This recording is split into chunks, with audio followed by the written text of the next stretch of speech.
తీసాను video photo రెండు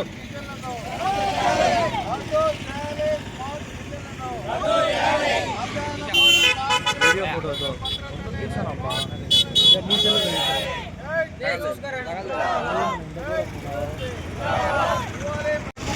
collector పేద కార్మికుల కలెక్టర్ నరేంద్ర మోడీ రాష్ట్ర కేంద్ర రాష్ట్ర నిర్లక్ష్య వైఖరి కార్మికులకు పట్ల కేంద్ర రాష్ట్ర నిర్లక్ష్య వైఖరి నరేంద్ర మోడీ కడుపు కొడుతున్న కలెక్టర్ వంట కార్మికులు కడుపు కొడుతున్న కలెక్టర్ కలెక్టర్ కలెక్టర్ వంట కార్మికులు కడుపు కొడుతున్న కలెక్టర్ పేద కార్మికులు కడుపు కొడుతున్న కలెక్టర్ పేద కార్మికులు కడుపు కొడుతున్న కలెక్టర్ వడ్డిల్లాలి మధ్యాహ్నం పోని కావాల్సిన ఐక్యత వడ్డిల్లాలి మధ్యాహ్నం పోని కావాల్సిన ఐక్యత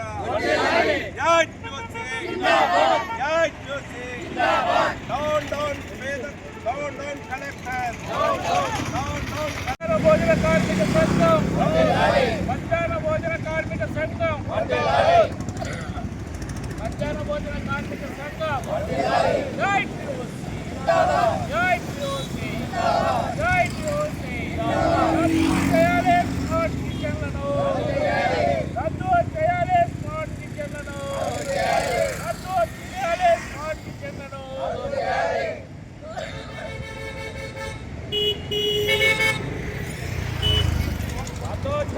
స్మార్ట్ కిచెన్లను స్మార్ట్ కిచెన్లను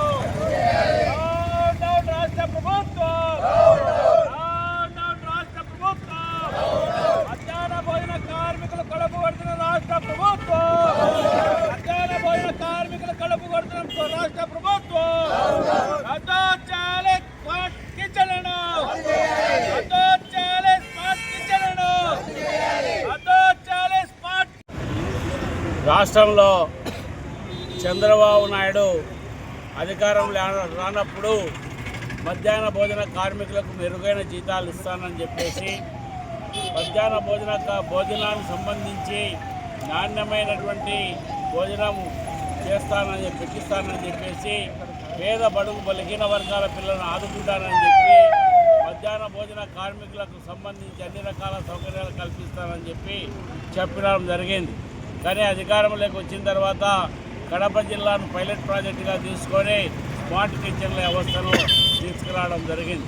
ఈ స్మార్ట్ కిచెన్ల వ్యవస్థ తీసుకురావడం వలన పేద మహిళా కార్మికులు అందరూ కూడా వారి కడుపు కొట్టేటువంటి వ్యవహారానికి చంద్రబాబు నాయుడు శ్రీకారం చుట్టినాడు. ఈరోజు వారిని ఇళ్ళకు పంపించేటువంటి కార్యక్రమానికి శ్రీకారం చుట్టినాడు. ఏమంటే మీ జీతం మీకు ఉంటుందని చెప్పి కలెక్టర్ గారు ఒకవైపు చెప్తా ఉన్నాడు. మామూలుగా మంచి నాణ్యమైనటువంటి ఆహారం మేము వడ్డిస్తానని చెప్పి కలెక్టర్ గారు సీఎం దగ్గర చంద్రబాబు నాయుడు దగ్గర గొప్పగా చెప్పినాడు.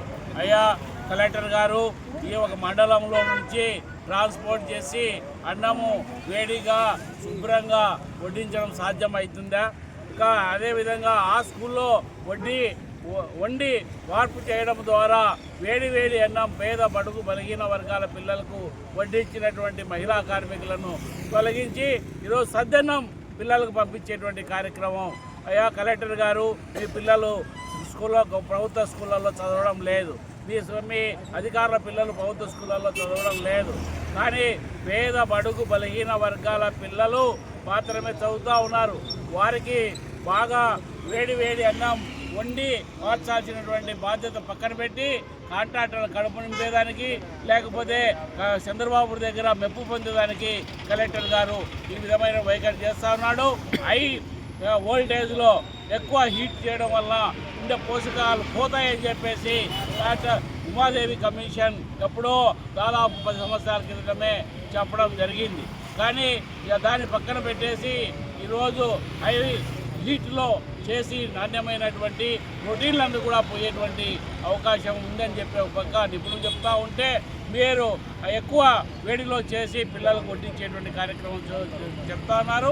అదేవిధంగా ఇంతా కూడా పచ్చడి వండి పంపించడం ద్వారా చల్లగా అయిపోతుంది, సద్దన్నం అవుతుంది. కాబట్టి వెంటనే అది మానుకొని పేద మహిళా కార్మికుల కడుపు కొట్టకుండా వాళ్ళని కొనసాగించాలని, అదేవిధంగా వారికి కావాల్సినటువంటి జీతాలు వాళ్ళ అకౌంట్లోనే వేయాలని, వారి జీతాలు కూడా 10,000 రూపాయలు చేయాలని చెప్పేసి, స్మార్ట్ కిచెన్లు వెంటనే రద్దు చేయాలని చెప్పేసి, పెండింగ్లో ఉన్న జీతాలు బిల్లులన్నీ కూడా వెంటనే విడుదల చేయాలని చెప్పేసి ఏఐటీసీ మధ్యాహ్న భోజన కార్మిక సంఘం డిమాండ్ చేస్తూ ఉన్నది. కాబట్టి అనేక దఫాలుగా కలెక్టర్ గారిని కలిసినప్పటికీ నిమ్మకు నిన్నట్టున్నాడు. ఇది బ్రహ్మాండమైన పథకం అని గొప్పలు చెప్పుకుంటా ఉన్నాడు. కాబట్టి ఇది శుద్ధ పనికిమాలిన పథకం అనేటువంటిది ఈరోజు మనం వడ్డిస్తూ ఉన్నారు. ఇస్కాన్ వాళ్ళు వడ్డిస్తూ ఉన్నారు, గాంధీ ఫౌండేషన్ వడ్డిస్తూ ఉన్నారు, యోగ ఫౌండేషన్ వడ్డిస్తూ ఉన్నారు. ఎప్పుడో 8 గంటలకు పంపించేసి మధ్యాహ్నం 12 గంటల తర్వాత ఈరోజు వారికి అన్నం పెడతా ఉన్నారు, సద్దన్నం పెడతా ఉన్నారు. కాబట్టి ఇటువంటి దుర్మార్గకరమైన విధానాలు మానుకొని పేద బడుగు బలహీన వర్గాల పిల్లలకు నాణ్యమైనటువంటి వేడి అన్నము వండి వార్చాలని, దానికి కావాల్సినటువంటి మధ్యాహ్న భోజన కార్మికులను కొనసాగించాలని చెప్పేసి స్మార్ట్ కిచెన్ రద్దు చేయాలని చెప్పి డిమాండ్ చేస్తూ ఉన్నాం.